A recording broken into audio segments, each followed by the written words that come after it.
జ్ఞానం, మోక్షం, పరబ్రహ్మ స్వరూపం వీటి గురించే మనిషి నిరంతర అన్వేషణ. ఇవే ఉపనిషత్తుల మూలాలు కూడా.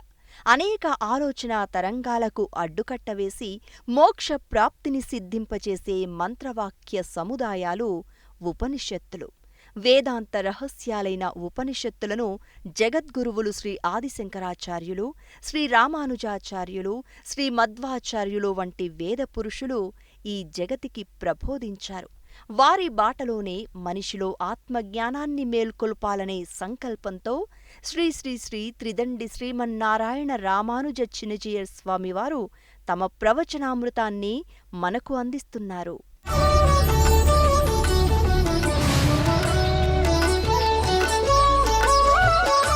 కోతులు కొండముచ్చులని రెండు రకాలు ఉంటాయండి మన ఇళ్ళలో తిరిగేవి. నల్లటి ముఖం ఉంటే కొండముచ్చు అంటారు దాన్ని. అది నల్లటి ముఖం కాకుండా మామూలు ముఖంతో ఉంటుంది. తోక పెద్దగా ఉండదు, కొంచెం చిన్నగా ఉంటుంది. మన ఇంట్లో తిరుగుతుంటాయి కోతులు అంటారు. ఆ కోతులకి వాటి పృష్ఠభాగం ఎర్రగా ఉంటుందండి. గురువుగారు పాఠం చెబుతూ భగవంతుడి నేత్రాలు పద్మాల్లో ఉన్నాయి. ఆ భగవంతుడి నేత్రాలని పోల్చిన పద్మాలు కోతి పిర్రల వంటి ఎర్రని పద్మాలు అని చెప్పారు. పాపం రామానుజుల వారికి దుఃఖం పొంగి వచ్చింది. అరెరే, నేత్రాలని భగవంతుడివని చెబుతూ పద్మంతో పోల్చారు, బాగుంది. కానీ భగవన్నేత్రాన్ని పోల్చిన పద్మాన్ని కోతి పృష్ఠం లాంటి ఒక అశ్లీలమైన భాగంతో పోల్చడం ఏమిటి? దుఃఖం వచ్చింది, బాధపడ్డారు. గురువుగారు చూశారు రామానుజుల మొహంకేసి, నీళ్లు కారుతున్నాయి కళ్ళ వెంట. ఏమైంది, నీకు నచ్చలేదా అని అడిగారట గురువుగారు. మాట్లాడలేదు. గురువుగారికి ఎదురు చెప్పకూడదు కదా. నచ్చింది అంటే దాని తప్పును అంగీకరించినట్టు అవుతుంది, నచ్చలేదంటే గురువుని ఎదిరించినట్టు అవుతుంది. మాట్లాడకుండా ఊరుకున్నారు. పోనీ నీకేమైనా ఇంతకంటే మంచిది తోస్తే చెప్పబోయ్ అన్నారు గురువుగారు. He was a little bit liberal అంటే అప్పుడు రామానుజుల వారు చెప్పారట, స్వామి కపి ఆసం అంటే కోతి పృష్ఠం అని చెప్పారు కదా మీరు, అదేమిటో కొంచెం మనసుకి దుఃఖంగా ఉంది స్వామి. మరి అంతకంటే ఇంకా వేరే అర్థమే చెప్తాం. కపి అంటే కోతే కదా, ఆసము అంటే ఆసనమే కదా, మరి ఏం చెప్తావు అడిగారు గురువుగారు. అంటే స్వామి, భగవంతుడు నేత్రాన్ని పోల్చే ఏ వస్తువైనా చాలా గొప్పదిగా ఉండాలి కదా, అందుకోసమే ఉపనిషత్తు భావం ఇలా అయి ఉంటుంది. ఎలా? కా అంటే నీరు కదా, పా అంటే పానము చేయుట కదా, కనుక కపి అంటే నీటిని పానము చేయునది. నీటిని ఏది పానం చేస్తుంది? అక్కడ పద్మాని గురించినటువంటి ప్రస్తావన వచ్చింది. పద్మానికి నీటిని పానం చేసే సాధనం దాని క్రింద ఉండే తూడు కదా, కనుక కపి అంటే తామర తూడు, ఆశ అంటే దాని యందు ఉన్నది అని అర్థం. తామర తూడు మించి కోసివేయకుండా ఉన్నటువంటి ఒక పద్మము. ఏముంది దాంట్లోనూ అడిగారు గురుగారు. మరేం లేదు స్వామి, కోసి వేస్తే అందులో ఉండేటట్టు ఆ నిగనిగలాడే తనం పోతుంది, వడలిపోతుంది కదా క్రమంగాను. కొయ్యకుండా ఉన్నంత వరకు మాత్రం చాలా ఎఫ్రెష్, చాలా చక్కగా నిగనిగలాడుతుంటుంది. ఆ నైగనిగ్యం అంటారు దాన్ని, నిగనిగలాడే స్వభావాన్ని. భగవంతుడి నేత్రాల్లో అలాంటి నిగనిగలాడేటటువంటి సౌందర్యం ఉన్నట్టుంది. అందుకోసమే కపి ఆశ పుండరీకాన్ని చెప్పింది మనకు ఉపనిషత్తు. కోతి పృష్ఠం కంటే ఇది బాగుంది కదండి. గురువుగారికి ఆనందం వేసింది. చాలా బాగుందా, బాగా చెప్పావు స్వామి, ఇంకోటి కూడా చెప్పచ్చండి అని. ఏం చెప్పచ్చు? కపి కదా, కపి అంటే నీటిని పానం చేసేది సూర్యుడు తన కిరణాలతోటి పానం చేస్తాడు కదండి, అంచేత కపి అంటే సూర్యుడు. అవును, బాగుంది, కరెక్ట్, చెప్పచ్చు. సూర్యుడికి ఉండే పేర్లలో కపి కూడా ఒక పేరుంది. మరి ఆశ అతనితోటి వికసింపచేయబడినది అంటే ఏమొచ్చింది దాంట్లో? తామర తూడి మించి కోయకుండా ఉంచిన ఉదయపు సూర్యకిరణాల వల్ల తామరలో అందం వేరు. సూర్యుడు అస్తమించిన తర్వాత తామరలో ఉండే అందం వేరే. తామరకి సూర్యుడు వికసిస్తూ అంటే సూర్యుడు ఉదయించేటప్పుడు తామరలో వికాసం ఉంటుందండి. అదే సూర్యుడు అస్తమించేటప్పుడు తామర క్రమంగా ముకుళించుకుపోతుంది. సూర్యుడు లేనప్పుడు తామర ముకుళించుకుంటుంది, సూర్యుడు ఉన్నప్పుడైతే తామర వికసించి ఉంటుంది. కనుక మనం భగవంతుడి నేత్రాలని చెప్తున్నాం కదా, అవి మనని ఎప్పుడు కూడా రక్షిస్తూ చూస్తూ ఉండే నేత్రాలు కావాలి తప్ప మనం చూడకుండా మూసేసి కూర్చున్న నేత్రాలు అయితే మనకి ఎంత భయంగా ఉంటుంది. దేవుడు నన్ను చూస్తున్నాడా లేదా? ఆయన చూస్తూనే ఉంటాడు. చూస్తున్నాడనే విశ్వాసం నీకు కలగడం కదండి ప్రధానం. అది నువ్వు ఫీల్ అవ్వాలి. అప్పుడు మనకు ఒక ధైర్యం ఏర్పడుతుంది. ఎంత బాగా చూస్తుంటే అంత ఆనందం మనకి. కనుక భగవంతుడు నేత్రాలు వికసించిన పద్మాల్లాగా మనకేసే ఎప్పుడు అట్లాగా కండ్లల్లో మనని పెట్టుకున్నట్టుగా ఉండాలి తప్ప అలా ధ్యానంలో ఎక్కడో ఆయన కూర్చున్నట్టుగా ఉంటే మనకేం బాగుంటుంది. కనుక అందుకోసమనే కపి అంటే సూర్యుడి చేత, ఆశ అంటే వికసితమైన పుండరీకము వంటి నేత్రాలు అంటే బాగుంటుందండి. గుడ్, ఇది కూడా బాగుందా? అంతేకాదండి, ఆ తామర కూడా ఎక్కడో నీళ్ళలో కింద ఎక్కడో ఉండి అలా వికసించేసింది అనుకోండి, ఇంతింత రేకులు వస్తాయి. కానీ నీరు బాగా లోతుగా ఉందనుకోండి, తామర తూడు కూడా బాగా పొడుగవుతుంది. ఎంత పొడుగయ్యింది అంటే కాడ అంత లావుగా పెరగాలి. ఎంత లావుగా కాడ పెరిగితే దానికి ఉండేటువంటి ఆ పత్రాలు కూడా అంతంత పెద్ద పెద్దవి అవుతాయి. అర్థాత్ కప్యాస అంటే నీటి పైకి వచ్చి వికసించినది అనాలి. అంటే దానికి ఉండేటటువంటి ఇటు అటు దళాలు ఉంటాయే, ఆ దళాలు చాలా చాలా పెద్దవి అవుతాయి. అంటే ఆయన నేత్రాలు కూడా చెంపకు చారుడు నేత్రాలు అని అంటుంటారు చూడండి, అట్లా పెద్ద నేత్రాల వాడు, ఎప్పుడూ కూడా వికసించిన నిగనిగలాడుతూ ఉండేటటువంటి కాంతులు కలిగిన నేత్రాల వాడు అని మనకి చెప్పడానికి బహుశా ఉపనిషత్తు కప్యాసం అని చెప్పింది. చూడండి, కోతి పృష్ఠాల్లాంటి పద్మము దానికి తాత్పర్యమే. ఇలాగ అందంగా వికసించినటువంటి నిగనిగలాడే పుష్పము పదానికి అర్థమే. కానీ గురువుగారికి ప్రకృతిలో కోతి పృష్ఠం వారికి గోచరించింది, వారు అంతవరకే చెప్పగలిగారు. రామానుజుల వారికి సూర్యకిరణ వికసితమైనటువంటి రవికర నికర వికసిత పుండరీక దళములు కనిపించాయి విప్పారినవి. అంటే వస్తువు అదే, కానీ దాన్ని చూడగలిగేటటువంటి ఎబిలిటీ మన కంటికి కావాలి. ప్రకృతిలో అదే దృశ్యాలు ఎప్పుడు ఉంటాయండి, కానీ ఆ దృశ్యాల్లో ఉండేటటువంటి దివ్యత్వాన్ని, అందాలని మన కనులు గ్రహించగలగాలి. ఇది మనం కోరుకుంటున్నాం. ఇప్పుడు దేవుళ్ళు ఎప్పుడు నీ ఎదురుకుండా రావక్కర్లేదు. నీ చుట్టూ ఉండే ప్రతి వస్తువులోనూ ఆ దైవం నిండి ఉంది. కానీ నువ్వు దాన్ని దైవాన్ని దైవంగా చూడాలి. దైవాన్ని నువ్వు దెయ్యంగా చూసేట్టుగా నీ కళ్ళు ఉండకూడదు. దెయ్యాన్ని కూడా దైవంగా చూడగలిగే కనులు కావాలి మనకి. ప్రపంచంలో ఉండేటటువంటి ప్రతి వస్తువులోనూ మంచిని చూడగలిగే శక్తి కదండి మనకు కావాలి. మనకి భగవద్ రామానుజుల వారు దాన్ని నేర్పారన్నమాట. అందుకోసం మనం ప్రకృతిని ప్రార్థన చేస్తున్నాం. కనులు మంచిని చూడుగాక, అన్నిటినీ మంచిగా చూడుగాక. ఆ తర్వాత స్థిరైరంగై తుష్టువాగుంసస్తనూభి, మా బాడీస్ ఐరన్ బాడీస్ కావాలి, స్ట్రాంగర్ బాడీస్ కావాలి, చాలా శక్తి కలిగినటువంటి దేహాలు కావాలి. అన్నిటినీ తట్టుకోగలిగే శక్తి ఉన్నప్పుడే మన జీవితం సవ్యంగా ఉంటుంది తప్ప లేకపోతే చూడండి, ఒక్కొక్క కారు అతివేగంగా పరిగెడుతుంది, క్రాష్. కొన్ని స్లోగా పరిగెడతాయి, కానీ అది అక్కడక్కడే డౌన్ అయిపోతూ ఉంటాయి. అంటే అవి నత్తనడకలు నడుస్తూ ఉంటాయి, అది పనికి రాకుండా అయిపోతాయి. మన బాడీ, ఈ శరీరం ఎక్కడో నేల విడిచి సాము చేయడానికి పనికిరాదు. అలానే ఎక్కడో దేనికో గుద్దేసి క్రాష్ అయిపోవడం మనం కోరుకోవటం లేదు. జీవితంలో నాశనం కావడం మనం కోరుకోవటం లేదు. లేకపోతే చూడండి, ఇప్పుడు ఈవేళ మనకి ప్రచారం చేస్తున్నారే, రకరకాల డిసీజెస్ తోటి మన శరీరాన్ని మనం క్షీణించిపోవడం మనం కోరుకోవటం లేదు. అది సమయమైనటువంటి మార్గంలో పయనించేటటువంటి జీవితం మనకు కావాలి. మన జీవితం ఎంతవరకు ఉంటుంది అనేది ప్రశ్న కాదు, అది మంచి జీవితం కింద కావాలి. 100 ఏళ్ళు నేను బతకాలని కోరుకోవటం లేదు, కానీ బ్రతికిన ప్రతి క్షణము కూడా మంచిగా బ్రతకాలి. ఇది మనం కోరుకుంటున్నాం. కొంతమంది మహర్షులైతే యుగాల పాటు బ్రతికిన వాళ్ళు ఉన్నారు. మనం కాలాన్ని గురించి మనం చెప్పుకున్నాం. 2000 మానవ చతుర్యుగాలు బ్రహ్మగారికి ఒక రోజుట. ఆయన జీవితం అంతకాలం బ్రతుకుతాడు. కానీ ఆయన అంతకాలము కూడా భగవదాజ్ఞని పాలిస్తూ ఆయన జీవిస్తాడు.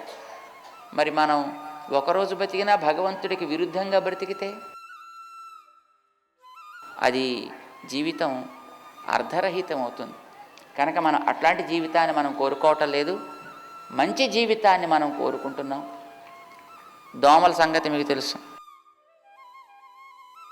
దానికి కూడా అది 100 ఏళ్ళండి, దాని కాలమాన ప్రకారం తెలుసునండి. అయితే మన జీవితంతో కంపేర్ చేస్తే దోమ బహుశా 2 రోజులు బతుకుతుందేమో, లేదు దాన్ని మనం కొట్టేయకుండా ఉంటే. అది మనం కొట్టేస్తే అది ఎంతసేపు బతుకుతుందో అది తెలియదు. అయితే దానికి అది 100 ఏళ్ళండి. మనకు ఒక 100 ఏళ్ళ క్యాలిక్యులేషన్, బ్రహ్మగారికి ఆయనకో 100 ఏళ్ళు క్యాలిక్యులేషన్.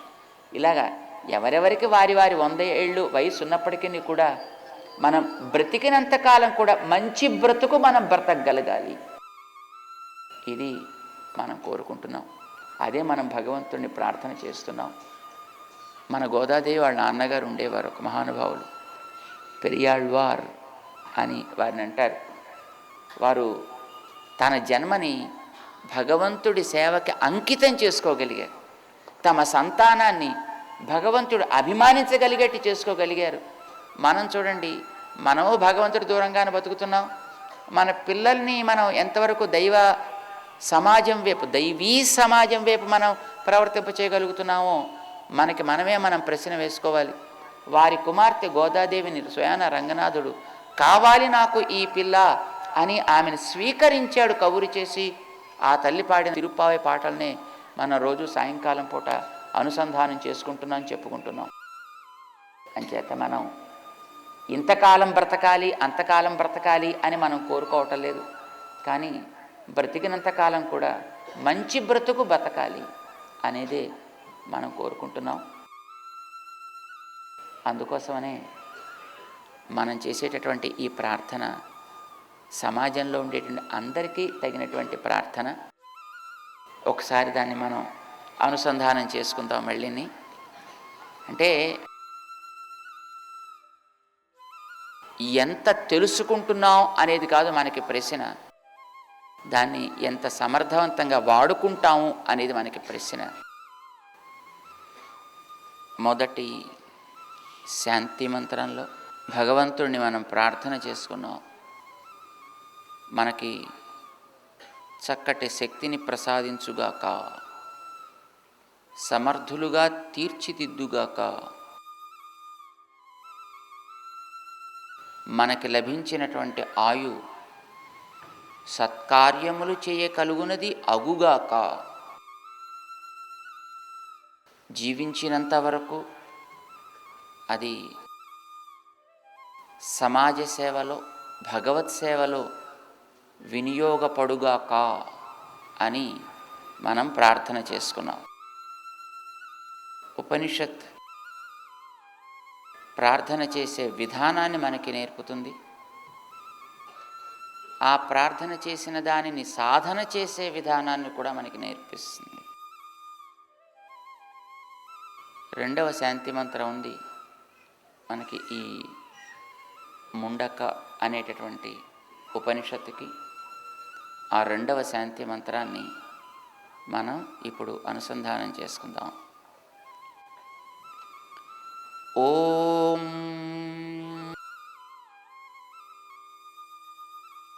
స్వస్తి న ఇంద్రో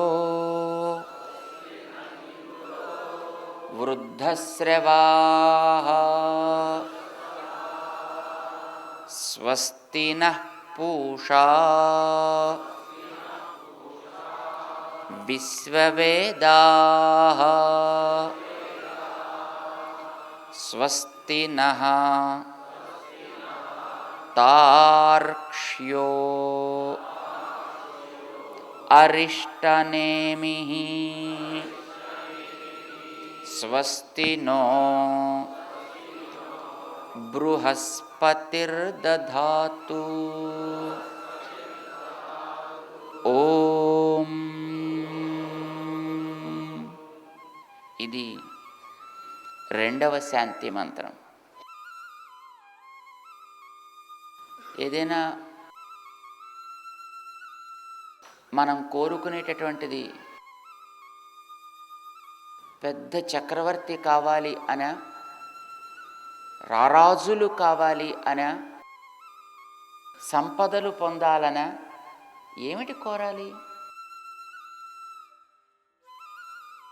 ప్రపంచాన్ని పరిపాలించినటువంటి రారాజులు ఉన్నారు, మనకు తెలుసు. కానీ వారు కూడా పోయారు. చాలా గొప్ప గొప్ప కీర్తి గడించిన వాళ్ళు ఉన్నారు, వాళ్ళు పోయారు. లోకాల్ని పీడించిన వాళ్ళు ఉన్నారు, వాళ్ళు పోయారు. కానీ వాళ్ళ చరిత పోలే. లోకం కొందరిని జ్ఞాపకం పెట్టుకుంది, మంచిగా కొందరిని జ్ఞాపకం పెట్టుకుంది. మనం కూడా అలాంటి కేటగిరీలోకి చెందాలి. మనని గురించి 10 కాలాల పాటు నలుగురు మంచిగా మాట్లాడుకోగలిగేటట్టుండాలి తప్ప నిందలు మోపే స్థితిలో చేరకూడదు. ఇది మనం కోరుకుంటాం. అయితే అట్లాంటి స్థితి ఏర్పడాలి అనంటే ఎలా? దానికే మనకి ఉపనిషత్తు చెప్తోంది, మనం స్వస్తి, సు అస్తి, సు మంచిది మనకి అస్తి ఉన్నది అని అనిపించుకోవాలి. ఇది ఉపనిషత్తు మనకి చెప్తోంది. ఏదైనా ఒకటి నేర్పాలి అనంటే సాధారణంగా మనమే స్వతంత్రించి ప్రారంభించకూడదు. కారు కొనుక్కున్నాం అనుకోండి, ఆ కొనుక్కున్న కారుని మనమే ఎవరి యొక్క శిక్షణ లేకుండా స్ట్రైట్గా ప్రారంభించి కారు ఎక్కేసి కూర్చుని ఏమిటి పెద్ద ఇందులో ఏముంది కనుక టక్కమనిలాగా తాళం తిప్పడం, యాక్సిలేటర్ తొక్కడం, స్టీరింగ్ ఇటు అటు పట్టుకోవడం, ఇంతే కదా అని అనుకుంటూ కారు ఎక్కామనుకోండి, ఏంటవుతుందో మనందరికీ తెలుసు. ఏమవుతుంది? కారు ఉంటుంది, మనము ఉంటాం, కానీ మనం ఎక్కడో కారు ఎక్కడో కావచ్చు. నేర్పరి అయినటువంటి ఒక డ్రైవర్ పక్కన ఉండి నీకు కనుక శిక్షణ ఇవ్వగలిగితే అప్పుడు నువ్వు దాన్ని సక్రమంగా తెలుసుకోగలుగుతావే తప్ప, లేకపోతే మనం ఆ కారుతోటి రకరకాలైనటువంటి ప్రమాదాలు పొందొచ్చు. లౌకికమైనటువంటిది ఏదైనా ఒకటి మనం నేర్వాలి అని అంటేనే దానికి తగినటువంటి శిక్షణ కావాలి కదా, దానికి తగినటువంటి ఒక ఆచార్యుడు కావాలి కదా, ఒక నేర్పరి అయినటువంటి ఒక ఆచార్యుడు కావాలి కదా. వినడానికైనా అంతే. వేదం చెప్తోంది, స్వస్తి న ఇంద్రో వృద్ధశ్రవా. ఇంద్రుడు వృద్ధశ్రవుడు అని పేరు ఆయనకి. శ్రవములంటే చెవులు. వృద్ధశ్రవాహ, ఆయన వినడం బాగా నేర్చినవాడు అని అర్థం. పెరిగిన చెవులు కలవాడు అని ఆయనకి పేరు పెట్టింది వేదం. ఇంద్రుడి గురించి మనం సాధారణంగా వినే మాటలు వేరు. ఇంద్రుడంటే ఏదో ఇలాగా పెద్ద ఇంద్ర సభలో ఆయన ఎప్పుడూ కూడా రకరకాల సుఖాల్లో తేలియాడుతూ ఉంటాడు అని వింటూ ఉంటాం స్వర్గాదుల గురించి. కానీ మనకి అట్లాంటి ఇంద్రుని చెప్పట్లేదు వేదం. ఎట్లాంటి ఇంద్రుని చెబుతోంది? వృద్ధశ్రవాహ. ఆయన బృహస్పతి అనేటటువంటి ఒక మహానుభావుణ్ణి ఆశ్రయించాడు. ఆ బృహస్పతి దగ్గర తను శిక్షణ పొందాడు. వేదం చెబుతోంది, వక్త బృహస్పతి, శ్రోత ఇంద్రుడు, వినాలి అనుకున్నది శాస్త్రము. ఎంతకాలం ఆయన చెప్పాడు, ఎంతకాలం ఈయన విన్నాడు అంటే అనంతమైన కాలం ఆయన చెబుతూనే ఉన్నట్ట, ఈయన వింటూనే ఉన్నట్ట. నాంతం జగామా. చెప్పడంలో ఆయన నేర్పరి, వినడంలో ఈయన నేర్పరి. ఆయనకి తృప్తి కలగలే చెబుతూ చెబుతూ, ఈయనకి వింటూ వింటూ ఈయనకి తృప్తి కలగలేదట. ఎంత ఆశ్చర్యం! మనకి ఏదైనా కొంతసేపు చెబితే తర్వాత మనకి శక్తి క్షీణించిపోతుంది. ఏదైనా ఎంత మంచిదైనా ఎంతసేపు వింటాం కనుక మనం మాత్రం ఏదో కొంతసేపు వినేటప్పటికీ మనకు కూడా ఇంకా బోరు కొట్టేసి అబ్బాయి ఇంకా చాలెదురు అని మనకి అనిపిస్తుంది.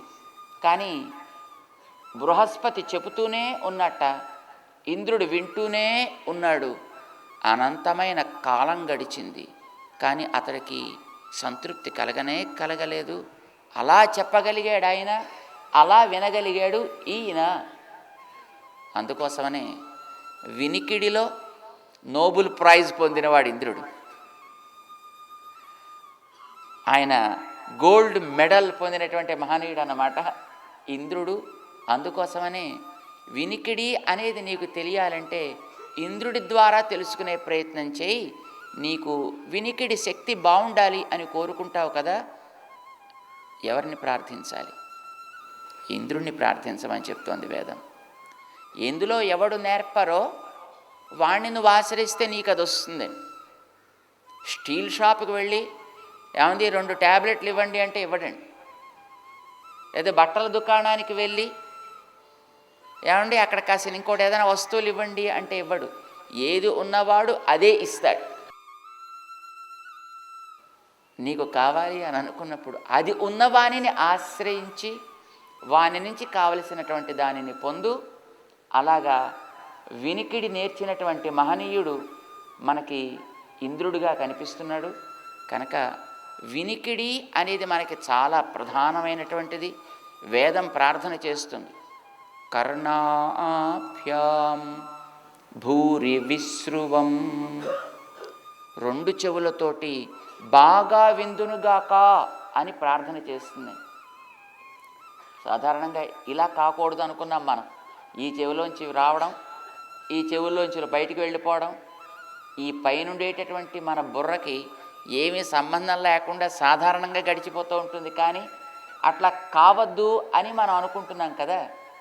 ఎట్లా ఉండాలి వినికిడి అంటే ఇట్నుంచి ఇలా వెళ్ళకూడదండి. జనరల్గా నీరు పల్ల మెరుగు అని కదండి మనకి వింటూ ఉంటాం. అంచేత ఇలా వచ్చింది అంటే నేరుగా కింద నుంచి ఇలా పక్కకి వెళ్ళిపోతూ ఉంటుంది. కానీ అలా కాకుండా అది ఈ చెవిలోంచి రావాలి, ఇలా క్రిందకి హృదయానికి దిగాలి.